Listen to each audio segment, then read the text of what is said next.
urukundo rwa Kristo ruziba icyuho cy'umuryango waguciye, urukundo rwa Kristo ruziba icyuho cy'inshuti zagushizeho, urukundo rwa Kristo ruziba icyuho cya fiyanse wagutengushye, urukundo rwa Kristo. Imbabazi z'Imana ziruta amacupa y'inzoga wanyweye, ziruta uborozi watanze uri kuroga. Nubwo iki kigoranye kucyumva, ariko imbabazi z'Imana ziruta amaraso wamennye. Imbabazi z'Imana ziruta amajoro wafashe uri kujya kuraguza no guterekera. Imbabazi z'Imana bene data, umuzamu yarasengaga, wowe bosi udasenga, urwayi yizere, muganga dogiteri atizera, koko uzasanga hari ibintu biteye ubwoba. Escort yizere, afande adakizwa. Shiste ni ibintu bizaba biraho uvuga ngo ko byashobowe n'aboroheje, twebwe byatunanije iki? Ariko noneho hari abantu benshi bafite amasezerano y'iby'Imana izakora, ariko atarabizerwa ku Mana izabisohoza. Abo bategereza ibyo ntibabibone, bagahorana imvune mu mitima. Ariko gikomeza amazi, araka business wifukuriye ko kuriganya, ko kwiba, ko kweskoroka, ariko nako ntigakomeza amazi. Cyo ni igitega gitobotse. Ariko Kristo, ijwi ry'Umukanguzi. Amahoro y'Imana nshuti z'umusaraba mwese tubanye mu biganiro bitambuka ku ijwi ry'Umukanguzi. Ni umugisha kuri twe kandi namwe ni umugisha kuri mwe. Muri uru rugendo iyo dufatikanyije turushaho kubona ibyiza. Ku ijwi ni Marcel, kuri kamera ni Jeanne Kwizera, imbere murabona mwene data Ev.Anicet. Tubahaye ikaze, ushobora kuza ku ijwi ry'Umukanguzi ari ubwa mbere. Reka ngusabe ntutambuke gutyo gusa, niba unyuzwe n'ibyo dukora kanda subscribe kugira ngo uko ibiganiro bigeze ku ijwi ry'Umukanguzi ujye ubasha kumva ubutumwa bwiza. Ariko kandi nabwo niba unyuzwe kora share ubisangiza abandi. Imana iduhana umugisha.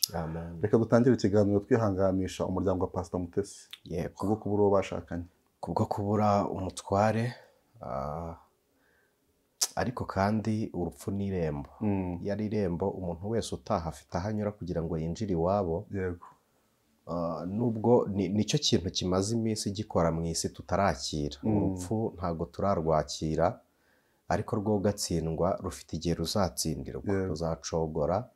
Bibiliya iratubwira ngo tuzarubaza ngo warupfuwe umizwe no kunesha, urubori rwawe rurihe. Reka tubwire Pastor Mutesi ni umubyeyi wacu, ni umubyeyi dukuraho impanuro, udusengera, kandi utugirira umumaro mu buryo bwose bw'umwuka n'umubiri. Imana imuhe gukomera. Kandi na mwene data Rusagara watabarutse, Imana imuhe iruhuko ridashira. Reka mvuge ngo abantu turi kumwe muri iki kiganiro, uba ukora ibyiza cyangwa uba ukora ibibi, twese urupfu turarusangiye. Ariko hari igihe aho tujya, ubundi hari ikintu tutajya duhagarika. Nta muntu ujya uhagarika igihe. Ushobora kwitwararika amahitamo akaguha uburyo uba mu gihe, ariko amahitamo yawe ntaguha igihe kirangirira cyangwa gitangirira. Rero ibyo umuntu yakora byose, ibyo wakunda cyangwa ibyo wanga, hari ibintu bidakemurwa n'amasengesho, hari ibintu bidakemurwa no kwihangana, hari ibintu bidakemurwa n'umwanzuro, bigakemurwa n'uko igihe cyabyo kigeze. Twese rero igihe kizagera, gusa umuntu agomba gutunganya iherezo, kuko birashoboka, kuko ejo hacu hategurwa none. Reka tuvuge ngo reka twigengesere mu minsi Imana idutije kubaho. Sinzi niba ari inkuru cyangwa niba ari indirimbo ivuga ngo yewe wamenya butunzi ko watswe ubugingo bwawe muri iri joro, ibyo ruhe bizaba ibyandi. Twebwe icyo dusabwa ni ugukiranuka kugira ngo kuri wa munsi tuzahagarare neza mu mwanya Imana idushakamo, kugira ngo duhembwe ibyo twakoze tukiri muri iyi si. Imana iduhana umugisha. Turabakira rero mwe mwese turi kumwe muri iki kiganiro. Reka tugusabe niba uri kutwumva ufite uburyo bwo gusenga, hagarika ibyo urimo, hanyuma duhereze Imana umwanya, dusabe mwene data dusenge, hanyuma dukomeze kuganira. Murakoze. Iyo tuvuze ngo hagarika ibyo urimo, ntituba tukubujije gukora. Abakristo benshi cyangwa abakizwa benshi maze kubona ko gusenga rimwe na rimwe atari ugusenga, ahubwo gusenga kuri bo ni ukureka kurya. Hari igihe umuntu areka ibiryo akirirwa mu kazi, akaba azi ngo yiyirije ubusa. Ntabwo wiyirije ubusa mu buryo bwo gusenga, wiyirije ubusa mu buryo bwo kwima umubiri ibyo kurya. Ariko Imana ishaka ko tuyiha igihe, kandi igihe duha Imana ntabwo ari igihari. Nta muntu n'umwe ufite igihe mu isi, nta muntu ufite umwanya mu isi. Byanze bikunze, buri muntu wese aho ava akagera, akwiriye kwigoma Yego. agashakira Imana umwanya, kandi cya gihe kidahari uhaye Imana. Nicyo gisobanuro cy'uko wahaye agaciro Imana, kuko akaruta kandi karakamera. Rero iyo uburiye Imana igihe biba bisobanuye ngo ibyo urimo birayirusha uruhare kuri wowe. Yego, agaciro ko nta muntu waba bizi ngo ageze aho Imana, nta n'umuntu wagira imirimo ingana n'iy'Imana. Niba Imana ikubonera umwanya, ikawubonera imfubyi, ikawubonera abapfakazi, sinzi impamvu wowe kuyiburira umwanya ari byo ushyira imbere ukerekana ko uhuze. Rero reka duhuguke dusenge, kandi ntihasenga umuntu ufite icyo agiye gusaba, hasenga umuntu usabana n'Imana, ufite Imana aganira nayo. Niba wumva hari icyo usaba uyisabe, ariko kitanahari wasabana n'Imana. Imana ibaha umugisha. Mana Data wa twese uri mu ijuru, Imana y'agakiza kacu, Imana yo kwizerwa, nyir'ubuturo budashira, izina ryawe nirishimwe. Watubereye urutare twugamamo, udukingira imvura n'imiyaga, izuba rije ntiryatwica, utubera igicucu nyamara ryarashe ritwitse. Izina ryawe nirishimwe. Uri umurinzi, kuko ukuboko kwawe kwatubereye igihome kinini kidukingira, kidutandukanya n'umwanzi. Amaraso yawe atubera kwera, urupfu rwawe rutubera ubuzima. Uri Imana inyuranye ibihe, ugahindura amateka. Ururimi rwacu waruhaye amashimwe, ndetse n'amaso yacu yahagucya, umutima wacu wihumure. Izina ryawe nirishimwe. Uduhamagariye kukwizera, kandi uduhamagaje ubugwaneza. Ninde utakwitaba keretse uw'amatwi yaba ibihurihuri? Ariko ndagusabye nk'uko waziboya yacu tukakumva, n'abandi ubigenze gutyo. Uko watuzuye twari dupfuye tukaba bazima, n'abandi ubigenze gutyo. Icyo wakoze kuri twe kugira ngo tukwitabe, ugikorere n'abandi bameze nk'aho natwe twari turi, bameze nk'uko twari tumeze. Uri Imana nziza, unamura abahetamishijwe n'imitwaro ndetse n'ibyaha ubakize. Abababaye ubahe kwishima, uburwayi ubukize. Ni wowe uhinda ibihe. Ni ukuri ubwira ku wa mbere ngo vaho, ku wa kabiri hakitaba, ku wa kabiri ukahabwira ngo simburwa, ku wa gatatu hakaza. Ni wowe Mana ijya ibwira izuba ngo renga, umwijima ukaza, kandi ukabwira umwijima ngo vaho, ukwezi kukamurika. Ibyo byose byagenwe n'amaboko y'Uwiteka. Niko tugusabye kugira ngo ukure n'ubwirabure mu bugingo bwacu, kuri ubwirabure mu buzima bwacu. Ijwi rya Kristo rivugana natwe, uduhe kumva. Tope edra lelimangi horia, uduhe kumva. Nitumara kumva duhinduke. Namaze kumenya ko urwanya inzara ararya. Urwanya inzara ararya, shaka guhisha ubwambura arambara, shaka wese gucya aroga, ariko ushaka kubaho mu bugingo yumvira iby'ijambo ry'Imana. Imana ishimwe, Imana ishimwe, Imana ishimwe, Imana ishimwe. Nta muntu wakicwa n'inzara ngo yibuze ibyo kurya, amare 2, 3, 7 ndetse iminsi myinshi ngo azarame. Niko n'ubugingo bwacu iyo butariye ntibubaho. Turagusabye kugira ngo ijambo ryawe rihembure ubugingo, uha amatwi yacu gukinguka, kugira ngo ibitekerezo byacu byumve bihinduke. Ushingire ku bumenyi bwacu uduhindure, ushingire ku byo tutazi utumenyeshe, ineza y'Uwiteka igaragare. Niwe munyembaraga twizeye, uri intwari ya Dawidi, wanesheje ibihe uratsinda. Niyo mpamvu uri umwami uganje, ingoma yawe ntigihanguka. Nta wundi muntu twizeye wayicaraho, hirya yawe nta n'indi Mana. Igitangaje kuri wowe nta yakubanjirije, nta n'izaguheruka. Mu isi nta wakitwa wowe. Uri Imana ikomeye. Rero iyo turi muri wowe, twebwe duserebura intsinzi ihoraho.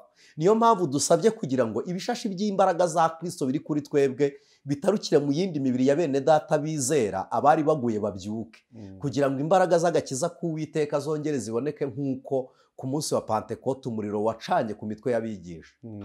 Izina ryawe nirihimbazwe. Bibiliya irambwira ngo ibirimi by'umuriro biramanuka, buri muntu yakira izo mbaraga. None uyu mwanya duhamagaye imbaraga zibyutsa abaguye. Urakoze.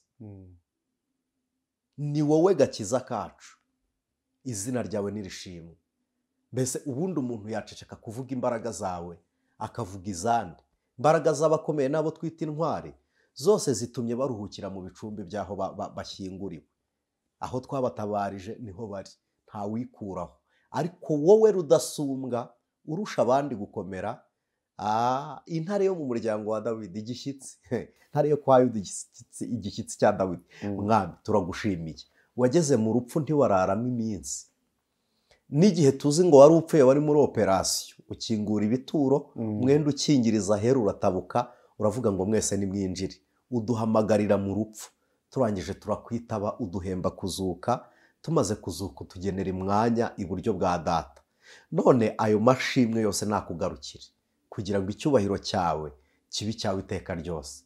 Turabigushimiye none n'iteka ryose ku bwa Kristo dusenze twizeye, amen. Imana iguhereze umugisha. Amen. Naje gukiza abafite imvune zo mu mutima no kumenyesha umwaka w'imbabazi. Amen. Ayo magambo ni Yesu wakunze kuyakoresha. Ego. Ayo magambo yabwiraga abandi. Aya magambo Yesu yavuze bwa mbere yumvikanye mu kanwa k'umugaragu w'Imana cyangwa umuhanuzi Yesaya. Hari imbere ho gatoya y'imyaka 600 mbere y'uko Yesu aza. Yesaya hanura Kristo, Imana yamwimuye mu gihe. Mbibutse ko Imana ariyo nyiri ibihe, itwimura mu bihe ikaturenza ibindi, ikatwegereza igihe, noneho umuntu akavuga ibizaba nk'ibiriho. Yesaya rero Imana yamukuye mu gihe, imukura mu myaka, yamurenza umwaka w'100, wa 200, wa 300, wa 400, wa 500, 600, hanyuma abona Kristo nk'uvutse Yesaya ahari. Ko Yesaya yabaye umuhanuzi wahanuriye Isiraheli n'amahanga, avuga iby'agakiza kabonerwa muri Kristo Yesu, aravuga ngo nuko umwana yaduhawe umwana w'umuhungu, urumva ko nawe yibaragamo. Hanyuma yatuvukiye azitwa igitangaza, Imana ikomeye, umujyanama. Yesaya aravuga ngo yari umunyamibabaro, noneho urumva aho avuze ngo yari umunyamibabaro abivuze nk'aho Kristo yasoje. Yari umunyamibabaro wamenyereye intimba, abantu benshi bamufataga nk'uwacumitswe n'Imana akavumwa nayo ikamuhana, uti nyamara imibyimba ye niyadukirisha. Urumva mu mibyimba ya Kristo Yesaya ari kuyivuga nk'aho iyo mibyimba ihari yamaze kubaho. Rero agera mu gice cya 66 aravuga ngo umwuka w'Umwami Imana ari kuri njyewe, yansize kugira ngo mbwirize ubutumwa bwiza. Ndumva tuhasomye ntacyo byaba bitwaye. Ni Yesaya igice cya 61, reka mpasome. Haravuze ngo umwuka w'Umwami Imana ari kuri nge, kuko Uwiteka yansize amavuta ngo mbwirize abagwaneza ubutumwa bwiza, yantumye kuvura abafite imvune mu mitima, no kumenyesha imbohe ko zibohowe, no gukingurira abari mu nzu y'imbohe, kandi yantumye no kumenyesha abantu umwaka w'imbabazi z'Uwiteka n'umunsi Imana yacu izahoreramo inzigo, no guhoza abarira bose. Imana ishimwe. Yantumye no gushyiriraho itegeko ab'Isiyoni barira, ryo kubaha ikamba mu cyimbo cy'ivu, n'amavuta yo kunezerwa mu cyimbo cy'ubwirabure. Imana ishimwe.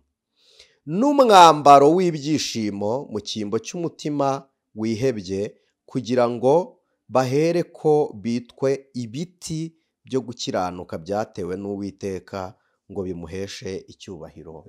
Amen. Imana ihimbazwe. Aya magambo arimo ibihe byinshi. Arimo igihe cyo kumenyesha abantu imbabazi z'Uwiteka, hakabaho n'igihe cyo kubwira abantu igihe Imana izahoreramo inzigo. Hanyuma hakaba n'igihe cyo kubohora imbohe. Kubohora imbohe ni igihe kiri hagati. Imbabazi z'Imana ubundi zibonerwa muri Kristo. Nimwumva Bibiliya ivuga ngo Imana y'imbabazi, nimwumva Imana y'imbabazi mugashaka kumenya ishusho y'Imana y'imbabazi, mujye mwibuka imirimo Imana yakoreye muri Kristo Yesu. Niyo shusho y'imbabazi z'Imana, aricyo cyitwa agakiza cyangwa gukiranuka kw'Imana. Kuko gukiranuka kw'Imana n'imbabazi z'Imana bibonekera mu mubiri wiswe Yesu. Uwo mubiri wiswe Yesu, Yesu cyangwa Jehosh, Josui, Joshua, Jehova Kicani, Isa, byose bisobanura umucunguzi. Iyo tuvuga Joshua tuba tuvuze umucunguzi. Rero uwo mubiri wa Kristo wagombaga kubaho kugira ngo ube igitambo, kandi noneho ukaba wejejwe kugira ngo iki gitambo gishimwe n'Imana. Umwaka rero wo kumenyesha imbabazi z'Uwiteka ni igihe Kristo yaravuze ngo unyizera wese naho yaba yarapfuye azongera abeho, kuko Imana iri kugira ngo Isiyoni hababarirwe ibyaha byabo. Ibyaha bababarira nta mbabazi basabye, nta n'igitambo batanze. Niyo mpamvu yavuze ngo abamwemeye bose bakizera izina rye, yabahaye kuba no kwitwa abana b'Imana. Noneho Bibiliya iravuga ngo abari muri Kristo Yesu nta teka bazacirwaho. Iki kintu gisobanuke neza. Ariko batizera Yesu bamaze gucirwaho iteka. No kuvuga ngo abantu bemeye imbabazi za Kristo bageze ku munsi w'imbabazi. Uwo ni umunsi wo kumenyeshwa imbabazi za Kristo. Ariko abantu batemeye imbabazi za Kristo ni umunsi wo guhora inzigo. Iyi ni iminsi ibiri ituranye nk'uko amarembo ya Gihenomu n'ijuru bituranye. Nta muntu ngira ngo nze gukonfuzinga mvuga Gihenomu n'ijuru. Gihanamu n'ijuru biraturanye. Urugero murebere kwa Lazaro na Nyamutunzi. Nyamutunzi yarebye Lazaro aguwe neza, aramubwira ngo koza nibura urutoki mu mazi ntonyangirize ku isonga ry'ururimi. Ni ukuvuga ko yamurebaga. Abantu mwakunze gusoma agatabo ka Mukristo mwarabibonye, nta bwenge yagiye, nta rwandiko. Ageze ku irembo arakomanga, baramubwira ngo bitaravuga ati njye narinje hano nari mfite gahunda ariko burya ugeze aha gute, wanyuze haravuga ati nageze ku nyanja mpasanga umusare witwa Mwiruhiriza busa yanyambukije, nta nubwo najya kunyura mu rupfu biriya nta bamubaza ibyangombwa asanga no ku musaraba reka da nta rwandiko. Rero basunikira hafi aho ngaho amanukiraho.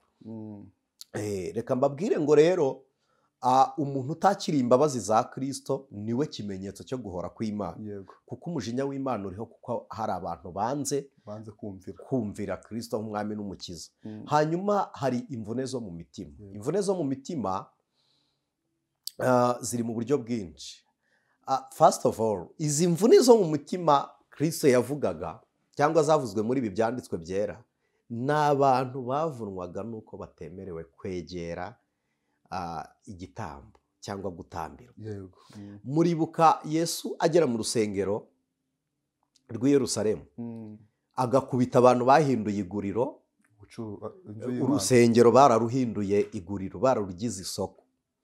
Ubundi ubusanzwe ntabwo ryari isoko rihoraho, ryabagaho mu minsi mikuru y'Abayuda, bakaza kugurishirizamo inuma n'ibindi bitambo ku muntu waje nta bitambo akaza yitwaje amafaranga. Ibitambo byacururizwaga mu isoko, byacururizwaga mu rusengero. Noneho n'abantu bari mu rusengero baje i Yerusalemu bagakenera kurya, bakaguriramo ibyo kurya, amafunguro. N'abantu baje aho nibwo Yerusalemu yabaga ibonye uburyo bwo kumurika no kugurisha ya myenda yabo n'amavuta n'imibavu, bakagurishiriza mu rusengero. Ariko bagurisha abantu baje mu munsi mukuru w'ibitambo, sibyo? Noneho bituma abakene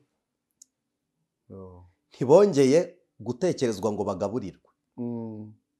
Nta muntu wongeye kubitaho. Umuntu wabaga ufitaye niwe washyirwaga imbere. Bagiraga imvune mu mitima kuva ku mukene, ku mfubyi, umupfakazi, indushyi, bakagera ku mbata, abadafite kivurira, abadafite hepfo na ruguru. Noneho niba mwibuka, Zaburi yaravuze ngo kubwo kunyagwa k'umunyamibabaro no gusuhuza umutima k'umukene, none aha ndahagurutse nje gushyira mu mahoro uwo bacurira ingoni. Inguni ni bimwe ku buryo umureba ukavuga uti byanze bikunze. Hari umuntu rero ukubona muri ubwo buryo, hari n'ukureba nkaho ntacyo umaze. Kristo aravuga ngo ubutunzi bukomeye ni njye, unyakiriye azaba ari powerful, azaba afite imbaraga zihagije, niwe mukire. Reka dusubire ku ibyo bitambo byacururizwaga mu isoko. Ikintu numvishemo, igitambo cyari cy'umuntu wifite. Yego, hari ibitambo, ari igitambo rusange, nicyo abakene bategerezaga gusa. Ariko hakaba n'abantu bitambiraga ibyaha byabo. Rero umukene udafite uburyo bwo kugura igitambo ntiyari kubona igitambo cye ku giti cye. Ntacyo yari bubone. Noneho twongere tugaruke, n'abanyantege nkeya, umuntu utari ufite uburyo bwo gufata inuma, utari ufite uburyo bwo kujya mu mukumbi kuko ntawagira, ntabwo yari kubona uburyo atambirwa igitambo. Muribuka ko Yobu yajyaga atambira ibitambo umuryango n'abana be, byari byemewe kwitambirira ibitambo wamara gucumura. Muribuka ko na Aburahamu yagiye gutamba igitambo, ntabwo cyari rusange. Imana yari imubwiye ngo zamuka ujye kuntambira igitambo. Icyo gitambo cyari igitambo cy'ubwiyunge n'Imana. Noneho nta muntu wari kukibona akennye, bigatuma babaho bababaye kandi bakababariraho abandi baruhukira. Tukiri aho ngaho, ni ukuvuga ngo umuntu waguraga igitambo akajya kugitambirwa, byanze bikunze hari icyo cyamumariraga, cyaramufashaga. None uyu mukene wabibuze akabura nyine icyo gitambo cyo gutamba, icyo gihe Imana amufataga gute? Byanze bikunze niba atatambiwe akababuza icyo gutamba, ni ukuvuga ngo biraza kumugiraho ingaruka. Nyine we arategereza, yaruhurwaga n'igitambo rusange gitambiwe bose. Igitambo rusange gitambiwe bose ubwo cyabaga kimeze nk'ikimutandukanyije n'ubwisiraheli n'ubwo yabaga ari umwisiraheli. Wagategereza igitambo na rubanda, n'abari aho ngaho bandi badafite icyo bamaze, n'imbata reka mvuge ngo badafite icyo bamaze, byitwaga ko badafite icyo bamaze. Sinzi uburyo icyo kintu nagisobanura mu cyumve gutyo. Noneho bigatuma babana umubabaro. Iminsi ya mbere y'ibitambo yo kwitambira ntibatambe, bagategereza Imana. Niyo mpamvu bageraga imbere y'intebe ya Mesiya bakavuga ngo ni we data wa twese. Baravugaga ngo Emmanuel, Imana yiboneye ubuturo muri twe, ariko bagera imbere y'intebe y'imbabazi, imbere y'intebe y'imanza, bakavuga ngo ni we uzaca amateka. Ariko uri umugabo w'abapfakazi, ntimugire ngo ryari isengesho ry'ibyishimo, ni isengesho ry'amaganya. Umugabo w'abapfakazi, uri se w'imfubyi, ubeshaho abadafite shinge na rugero. Ayo magambo yose mujya muyumva muri Zaburi. Aya ni amasengesho nyine y'abadafite shinge na rugero. Noneho ni wowe wita ku batawe ukabagarura. Yose mujya muyumva muri Zaburi. Noneho kugarura batawe n'abandi, ni abari kubafata amaboko bakabazana. Noneho bakagira imvune zo mu mitima. Izi mvune zo mu mitima zitera agahinda. Salomo yaravuze ngo ubwiringiro burerezwe butera umutima kurwara. Noneho iki kintu mucyumve gutya, imvune zo mu mitima ni izaterwaga no kutegera umwanya wo gutambirwa ibitambo. Hakaba noneho n'imbohe. Hari imbohe ziboshywe nuko zitarabona ibitambo. Noneho hari n'izahamwe zifunzwe. Bibiliya iravuze ngo ni umwaka wo kubwira imbohe ko zibohowe no gufungurira abari mu nzu y'imbohe. Hari imbohe ziboshywe nuko zitabonye ibitambo zitambirwa ngo zibohorwe. Hari n'imbohe zitemerewe gutamba zifunze. Ntubizi se ko umuntu ufunze hari uburenganzira abuzwa? Ntutora, hari ibyo utaba wemerewe. Ntutora, ntukora. Hari gusura umuryango ntibyemewe. Nta gusura umuryango. Mu yandi magambo nyine uburenganzira ntabwo bufite. Ariko Kristo aravuga ngo abonabo. Abari baboshywe rero ni bande? Bari mu nzu y'imbohe, ni twebwe abanyamahanga. Hanyuma bari baboshywe bidegembya, bo bidegembyaga, bari baboshywe ariko ku munsi wo gutambirwa igitambo rusange bagatambirwa. Kristo rero aravuga ngo hari imvune ebyiri, hari izo mu mitima, hakaba n'ababoshywe n'abari muri gereza. Bose ni umwaka wo kubabwira ko mubohowe. Umunyamahanga yari muri gereza, ubwo ubuzima yari abayeho, twari dufunze, twari tumeze nk'abapfuye, duciriweho iteka, dukingiranwa.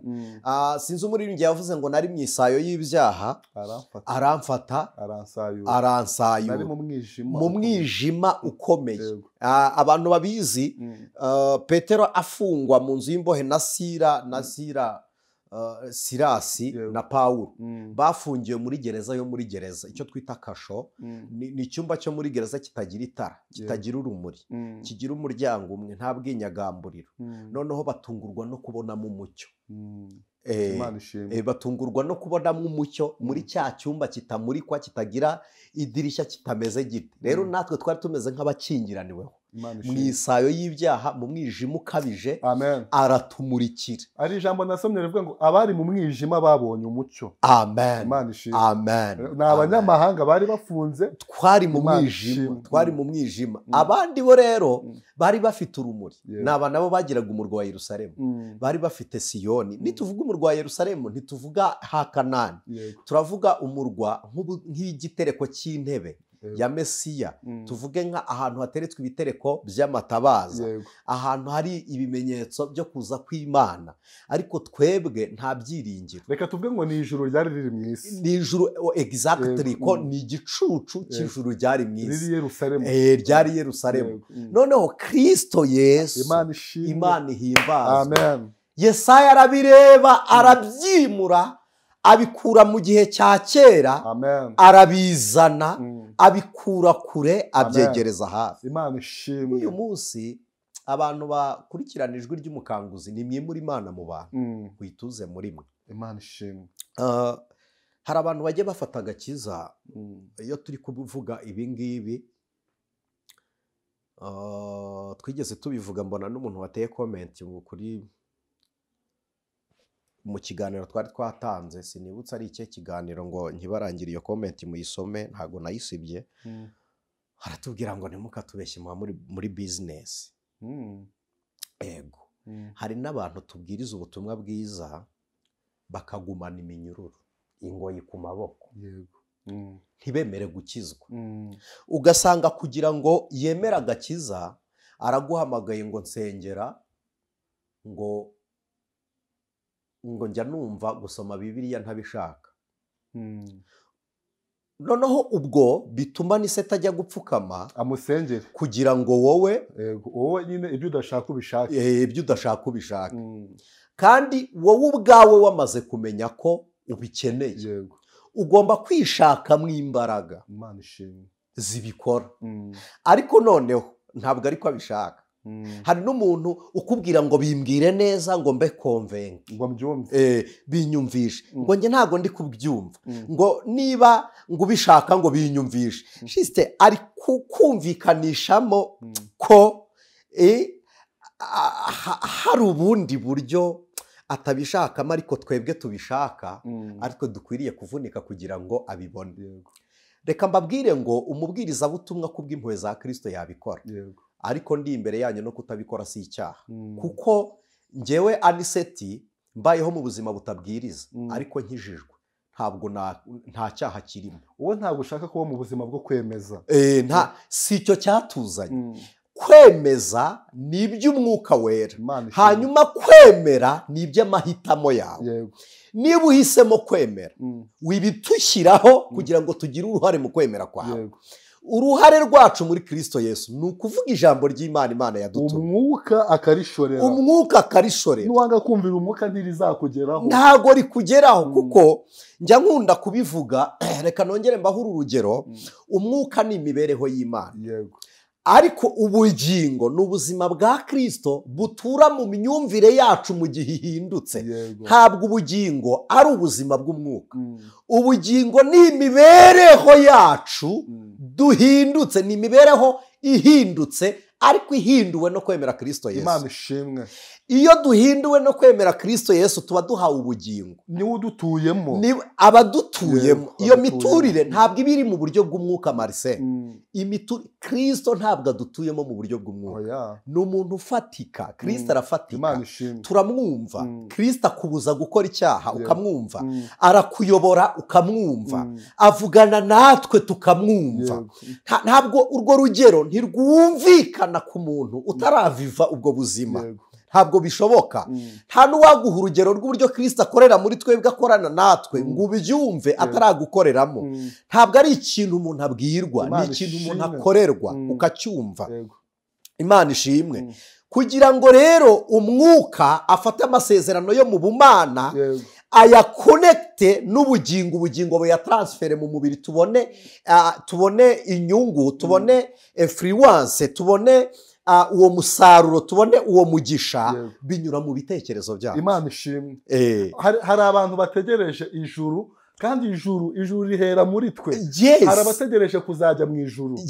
Hari abantu bafite bene ibyo bategereje ko bazajyayo, ariko ijuru ryatangiriye muri twebwe, riri muri twe. Imana ishimwe, iri muri twebwe, ikitubwira n'imirimo yose igenda ikora, abayivuga nabi bayibesera, mubagira inama barekeraho. Ndabisubiramo, umwuka ni imibereho y'ubumana, ubugingo ni ubuzima bwa Kristo duhabwa no guhinduka. Imana ishimwe. Guhinduka rero ntiduhinduka mu buryo bw'umwuka, ni umwifato wa kamere yacu ihinduka. Noneho tukagira imitekerereze mishya muri Kristo. Imitekerereze ntabwo ari ubuzima bw'umwuka, nubwo ari igice kitagaragara, ariko ni ubuzima butuye muri twebwe. Imana ishimwe. Kugira ngo rero ufate amasezerano yo mu mwuka abe connected n'ubugingo, ubugingo buyazane mu mubiri, binyura mu bitekerezo. Umuntu utarabohora ibitekerezo ngo bibe communique na Kristo, umwuka abyuzuze, uwo ni ushaka ngo umwemeze, niwe ufite imvune zo mu mitima, arababaye, niwe ufite imvune, ntiyumva Imana, ntavugana n'Imana, ntakora iby'Imana ishaka, ntakundwa n'Imana, ntamenwa n'Imana. Ariko kandi urukundo rw'Imana rutinza abizera mu isi, rurahabatinza bakahaguma, kugira ngo uyu muntu utumva Imana arebe ba bantu bafite ubugingo bwa Kristo mu mubiri, nabareba ahindurwe n'impinduka. Iyo ahinduwe na za mbuto rero ugahinduka. Hari abantu benshi ku munsi wo guhamagarwa kw'abizera bazicuza icyatumye batamera nk'abizera, bazibaza ko bitari bigoye, ko bitari bikomeye, kuki tutabikoze. Uzareba umukozi w'iwawe mu rugo yarabikoze, wowe uri shebuja uri nyirabuja birakunaniye. Umuzamu yarasengaga, wowe bosi udasenga. Koko mu by'ukuri uzasanga ari ibintu biteye ubwoba. Umurwayi yizere, muganga dogiteri atizera. Koko uzasanga hari ibintu biteye ubwoba. Escort yizere, afande adakizwa. Ni ibintu bizaba biri aho uvuga ngo ko byashobowe n'aboroheje, twebwe byatunanije iki? Ariko noneho ni umwaka wo kumenyesha abantu igihe cy'imbabazi. Nta ubabarirwa rero atarahemutse. Bibutse ko imbabazi twahawe ntabwo zingana n'ibicumuro dufite, ahubwo zingana n'ubuntu Imana itugirira. Imana ishimwe. Imana ishimwe. Ntabwo imbabazi za Kristo zingana n'ibyaha twakoze n'ibyaha dukora. Oya. Imbabazi z'Imana zingana n'ubuzima bw'ubumana.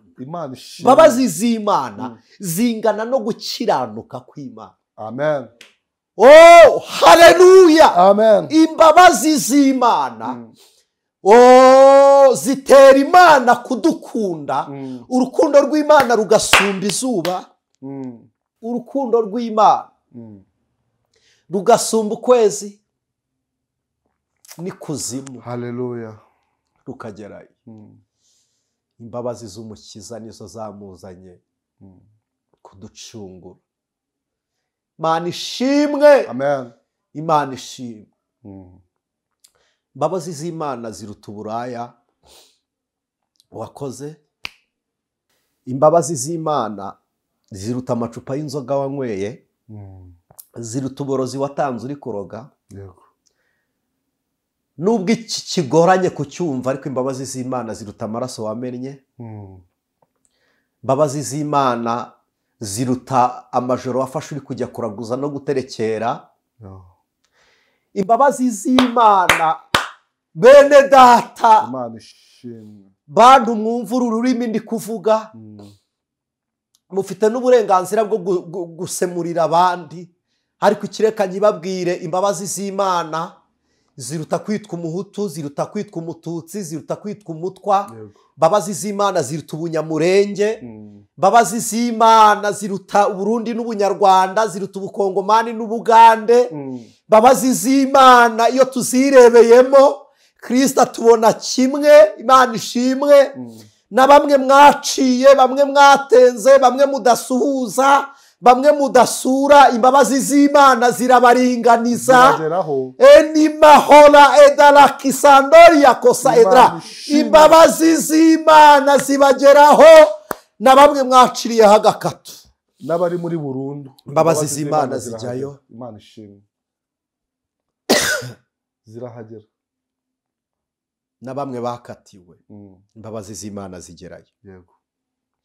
Wowe icyo usabwa ni ukwemera ibyaha byawe, wamara kwemera ibyaha ukabwira Imana ngo imbabazi zawe zihoraho iteka zingirirwa. Imana ishimwe. Bisaba kubyemera.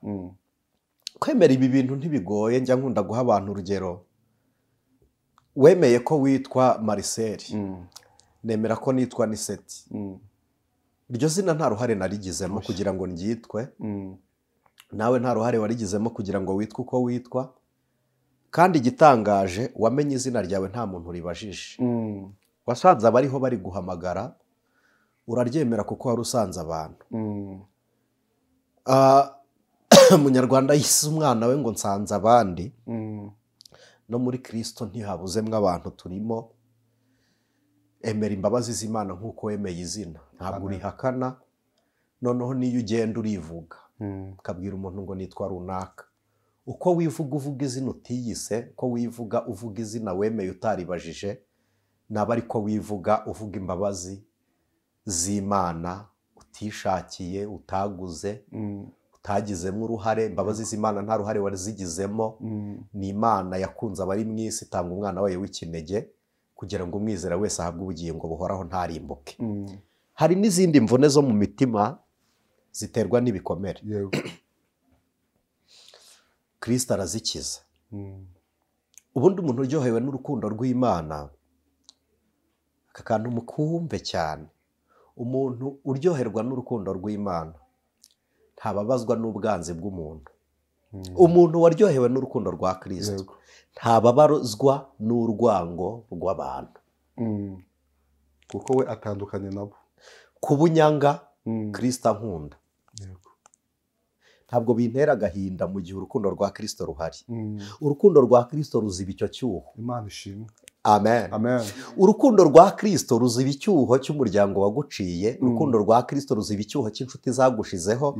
Urukundo rwa Kristo ruziba icyuho cya fiance wagutengushye. Urukundo rwa Kristo ruziba icyuho cya deception. Urukundo rwa Kristo ruziba icyuho cy'ubupfubyi, ukumva unyuzwe. Umva nduhuwe n'Umwami Yesu. Imana ishimwe. Kubera iki? Bibiliya iravuga ngo n'umuririmbyi yararirimbye aravuga ngo naho haza ibyago byinshi, Yesu ni umukiza wanjye. Ndamahoro. Aravuga ngo nzi ko nkundwa n'Uwiteka, ngo ndamahoro. Ndamahoro. Imana ishimwe. Nyine urukundo rw'Imana ruba ruguhagije. Imana ishimwe. Niyo mpamvu rugutera kubabarira, rukagutera kwihangana. Imvune zo mu mitima ziba zikize. Imana ishimwe. Iyo umuntu akize imvune zo mu mitima arababarira, arihangana, kandi ubuzima bwa Kristo araburya, arabufiringa. Imana ishimwe. Amen. Imvune zo mu mutima. Imvune zo mu mitima. Imana ishimwe cyane. Hari igihe dushobora kugenda tugakora umurimo w'Imana umwe, tukabwiriza ahantu hamwe, ariko mfite imvune zo mu mutima. Reka tubwire abantu aho hantu Uwiteka nawe arahagera. Imana ishimwe. Urukundo rw'Imana rurahagera. Urukundo rw'Imana rurabohora. Urukundo rw'Imana rusubiza ubuzima. Nubwo umuntu w'inahangaha ari ubabara, ariko umuntu w'imbere no mu makuba arushaho gukomera. Imana ishimwe. Amen. Turi kugenda tugana ku musozo. Tugenda dukana ku musozo w'iki kiganiro, ni iki mwabwira bene data? Iri jambo ni ijambo, reka mbabwire ngo ryo kwizerwa, ko ryavuzwe n'akanwa ka Kristo. Yahagaze imbere y'iteraniro ari ku munsi w'isabato arababwira ngo umwuka w'Umwami Imana ari kuri njye. Kandi umwuka wa Kristo, muze gusoma igice cya mbere Yohana 16, yaravuze ngo ibimwuzuye nibyo twahawe twese. Uwo mwuka wari muri Kristo niwe yaduhaye. Kandi ijambo ryaratubwiye ngo abanjye ndabazi, bafite ikimenyetso cy'amaraso namenye ku musaraba, kandi bafite ubayobora. Ni umwuka nabasigiye. Uwo mwuka rero ari muri twe. Imana ishimwe. igisobanuro cy'umwuka ni uko tunesha, ko tunesha ibyaha. Igisobanuro cy'umwuka ni uko twera imbuto, kandi igisobanuro cy'umwuka ni uko dukingurira abandi ntitubabere urukuta.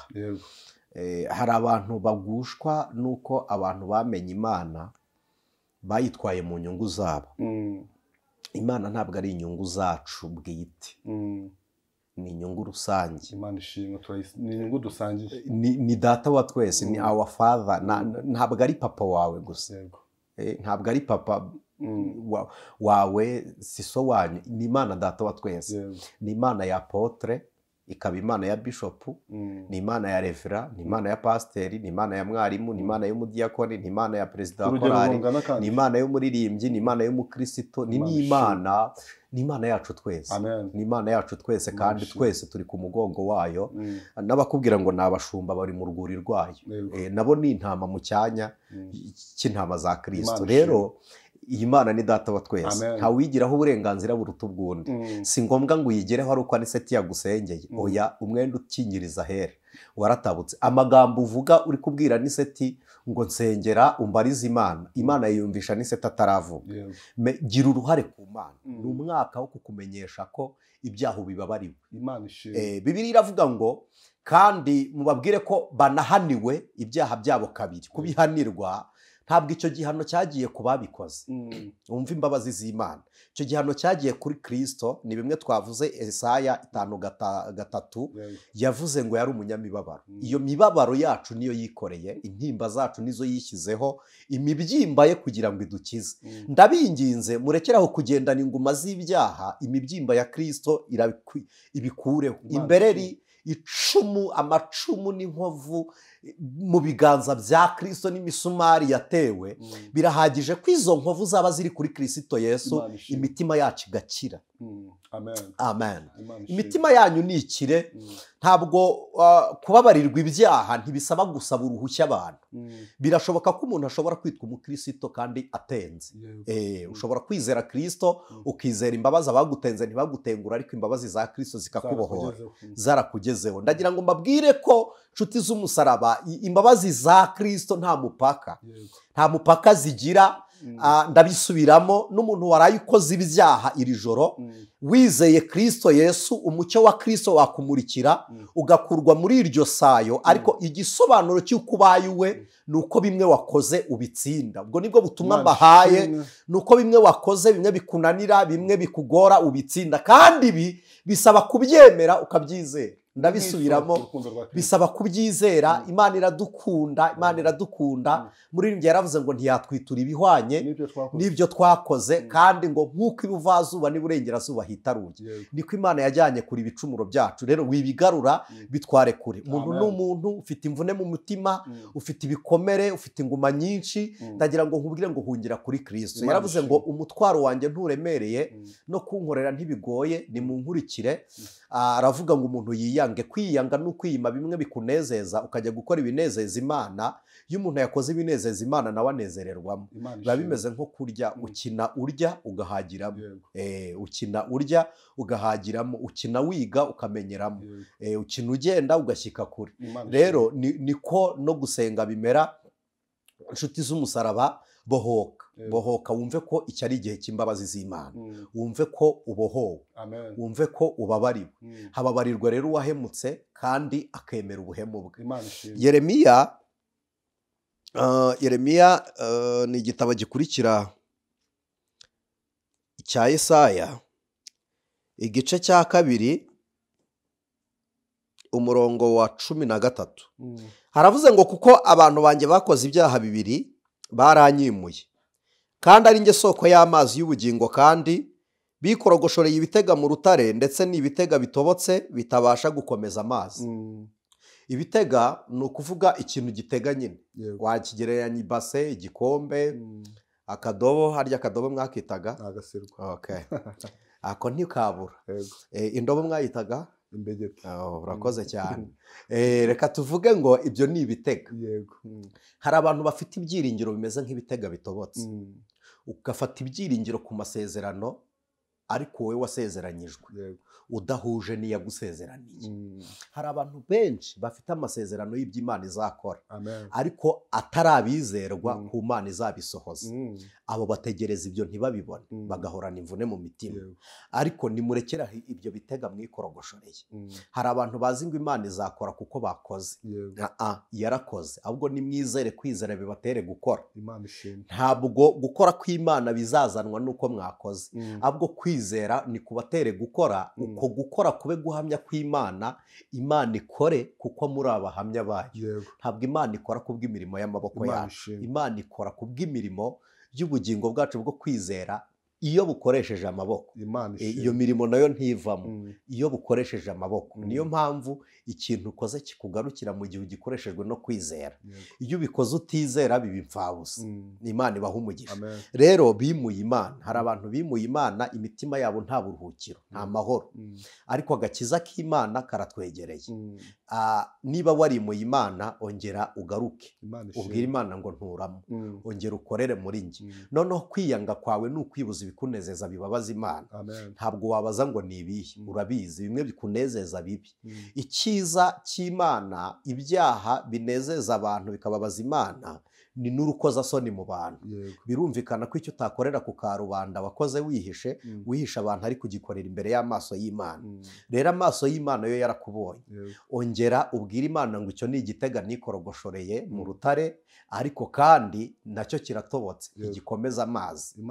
Ntabwo gikomeza amazi. Hari akabizinesi wifukuriye ko kuriganya, ko kwiba, ko kwesikoroka, ariko nako ntigakomeza amazi. Icyo ni igitega gitobotse. Ariko Kristo arahari ngo aguhe ubuzima, arahari ngo aguhe imibereho.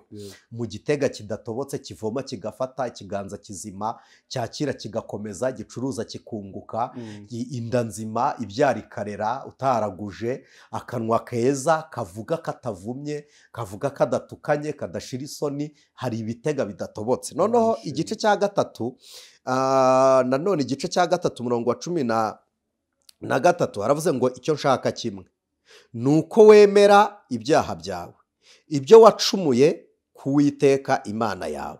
Wayobereje inzira zawe ku mana z'abanyamahanga munsi y'igiti cyose gitoshye, kandi ntiwumviye ijwi ryanjye, ni ku Uwiteka avuga.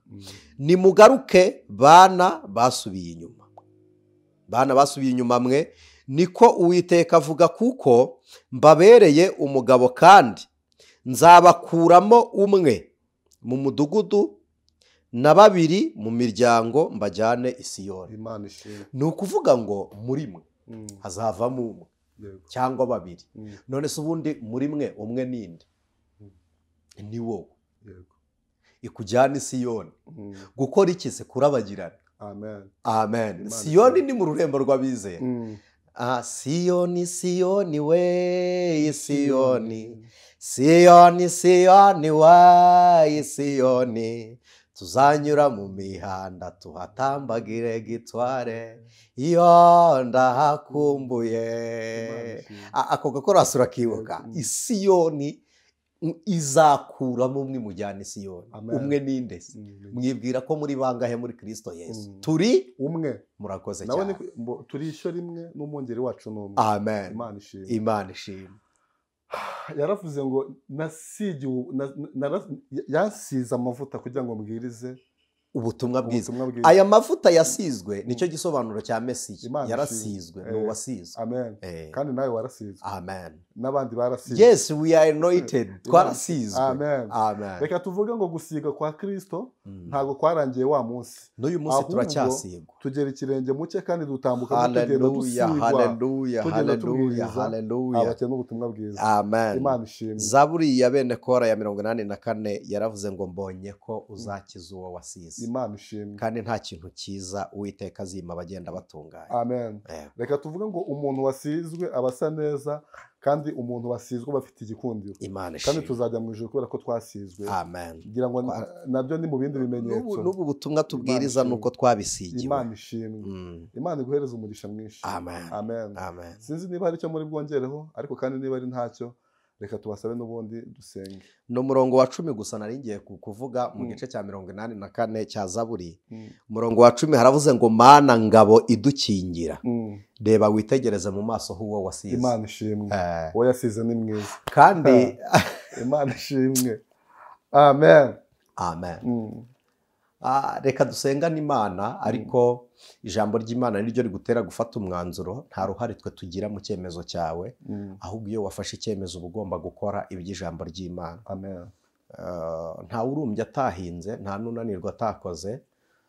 Hari impamvu Imana yahamagaye Elisa, hari abandi benshi. Cyari igihe kitari cyo gukora, ariko Elisa ajya mu murima. Imana ibwira Eliya ngo hari umuntu uri gukora, abandi bicaye, genda umuhamagare, niwe mukozi. Amen. Abantu mwigaragaza, abandi bihishe, nimwe Imana ireba, kuko Imana ikorana n'abahari. Yego. Icyo mugitekerezeho ndetse cyane, Imana ikorana n'abahari. Imana ibaha umugisha. Amen. Banda Data twese uri mu ijuru, Imana y'agakiza kacu, waduhamagariye muri Christo Yesu, none umunsi w'imbabazi n'uyu, ni ukukwizera. Yego. Umuntu wese utababariwe aciriweho iteka, kuko natwe twezwa n'imbabazi. None ubwo imbabazi zawe zihoraho, uzizeye niyezwe, kandi wowe wejeje umuha imbaraga zo gutsinda none n'iteka ryose. Dusengeye ibindi byifuzo kugira ngo ukize n'abarwayi, uneshereze buri muntu wese. Ni mu izina rya Yesu Kristo dusenze twizeye none n'iteka ryose. Amen. Ijwi ry'Umukanguzi.